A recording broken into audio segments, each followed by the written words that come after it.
He came to America with a spool of thread and became a shadow that ran the hidden empire. New York, 1908. A Sicilian young man arrives with nothing but a letter and a promise. But behind that promise lies a network of debt, violence, and silence.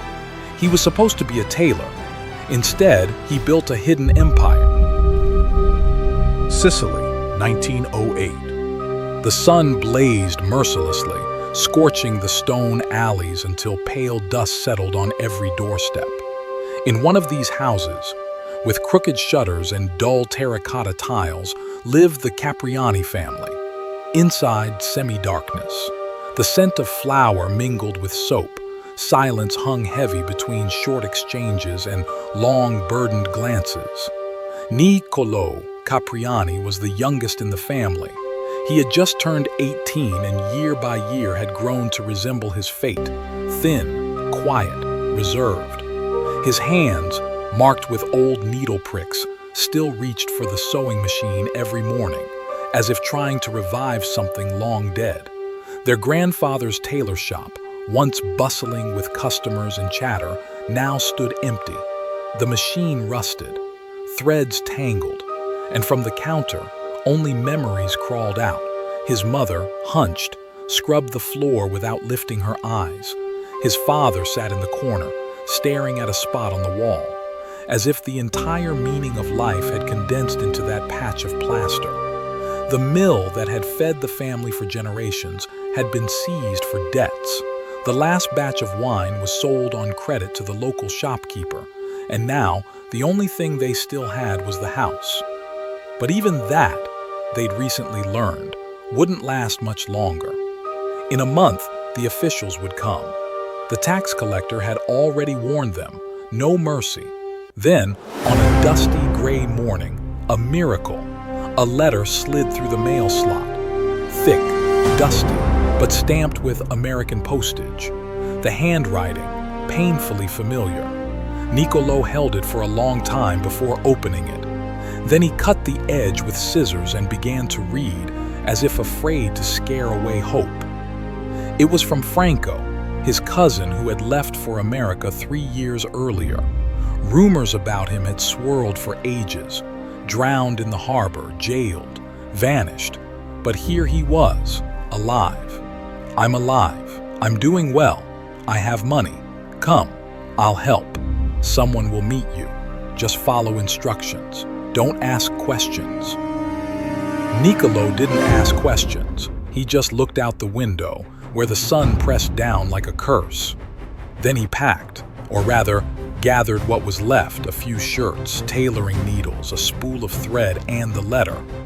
The letter like a ticket to another world. Palermo port, where other people's fates began. Nicolo stood in line with hundreds like him, scared, hungry, fragile. Grown men and teenage boys with eyes full of worry, women with headscarves and babies on their chests, all waiting for a ship to a new life, or to ruin. No one knew which it would be. He held the letter tightly, like a charm. On board, he was just one among 200 passengers. There were no distinctions here, just shared hunger, shared seasickness, shared sleepless nights. Some cried, some prayed. Others, like Nicolo, kept silent. 10 days at sea. 10 days between hell and hope. But unlike many others, Nicolo passed through Ellis Island with ease. His name was on a list, a special list. No delays, no inspections, no measuring eyelashes or checking teeth like the rest. He walked straight through, as if someone had already handled everything. And then, New York, loud, smoky, towering. Newsboys shouting, carriages clattering, streets overflowing with rushing feet. Nicolo stood at the edge of a new world, watching America move, not knowing if it would welcome him or chew him up like the rest. He didn't yet know his journey would be long, that the threads of fate he clung to so tightly wouldn't lead to freedom, but to a world where the word honesty sounded like mockery. For now, he just stood there and waited for someone to call his name. New York greeted Nicolo the way it greets all outsiders, with noise, strange smells, an impenetrable wall of foreign tongues, and the relentless rhythm of hurried footsteps. In the harbor, where hundreds shouted in dozens of languages, he stood frozen amid the immigrant crowd. Someone was yelling in Polish, someone whispered prayers in Hebrew, others clawed at their coats, eyes on the horizon, desperate to be found.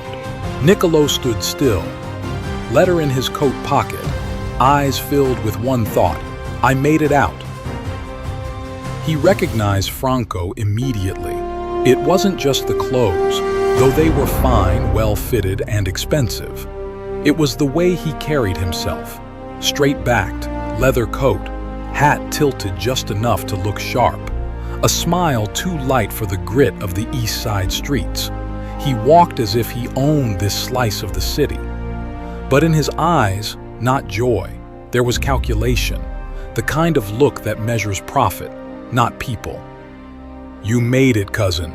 Good, Franco said, slapping his shoulder a little too hard. Not warm, not cold, just like onboarding an employee. They rode in silence.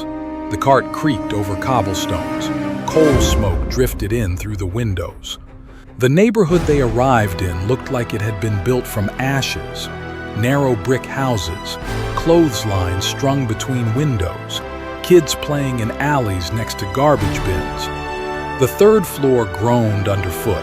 No sign on the door, just crooked plywood nailed up.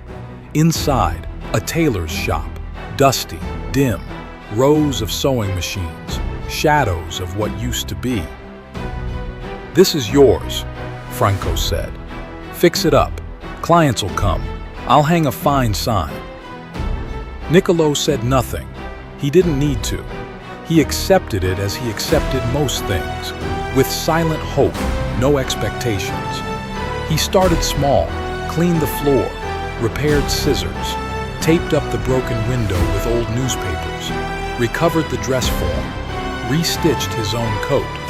He didn't want much, just to be useful, just to believe that in this country, honest work still meant something. The first clients came quickly. A neighbor brought in a suit to mend. Then an older man asked to have a jacket resized. Then a boy dropped off trousers to be hemmed. In a city where everything was mass-produced, there was still a hunger for something personal, for hands that took time, for eyes that looked at fabric like it carried fate. He sewed again, and in that there was life, in the weight of cloth, in the rhythm of the needle, in the steady hum of the machine. His fingers remembered the feeling, like they had when he was a child, picking up scraps beside his grandfather. And then he saw her. Every day, same hour, across the street on a balcony.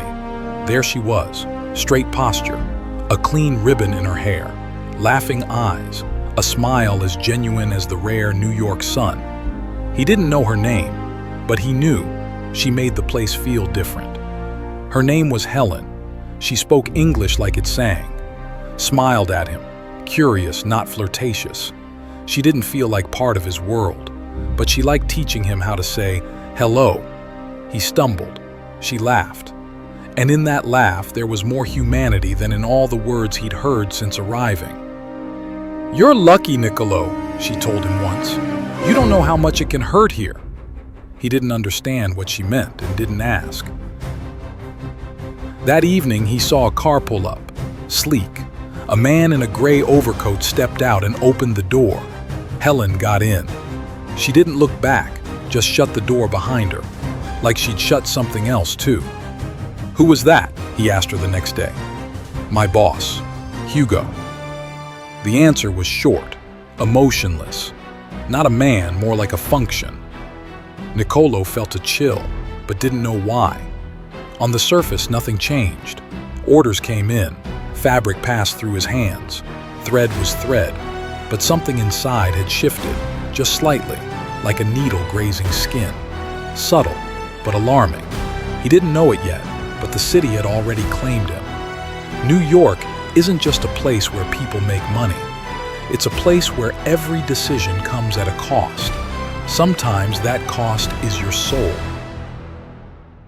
Night in New York isn't silent. It hums, a muffled rhythm beneath the city's surface.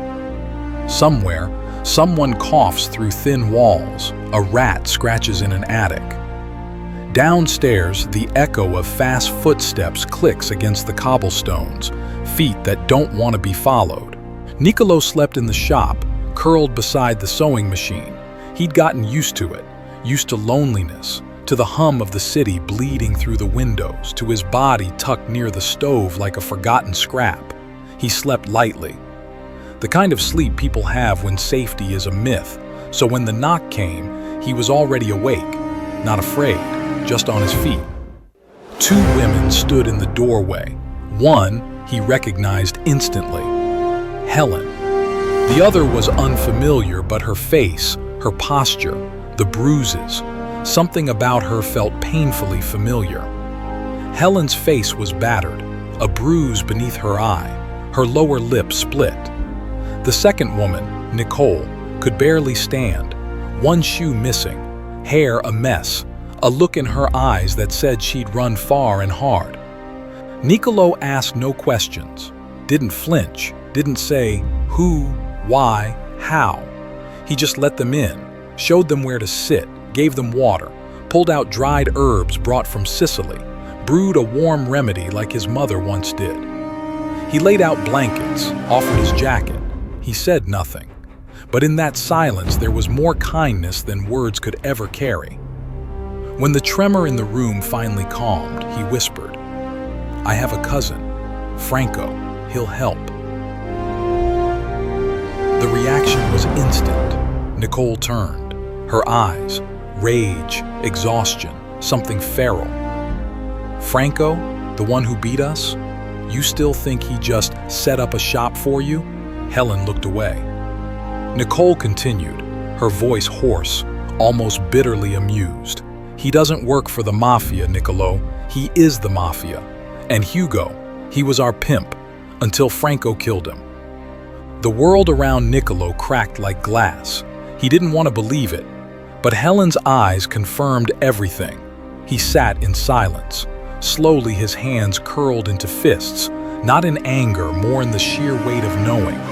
The man who saved him, who gave him work, who gave him hope, had been destroying other people's lives the whole time.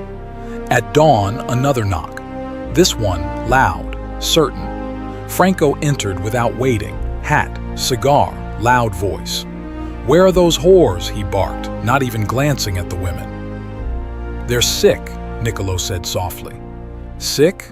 Or are you playing monk now? They owe me. In a week, they're back on the job. Or you pay." Long pause. Nicolo nodded. No arguments, no begging, just acceptance. A week passed. Helen and Nicole healed. Nicolo made them dresses, cooked their meals, watched to make sure no one raised a hand against them. He called it giving them shelter. The city called it something else, a brothel.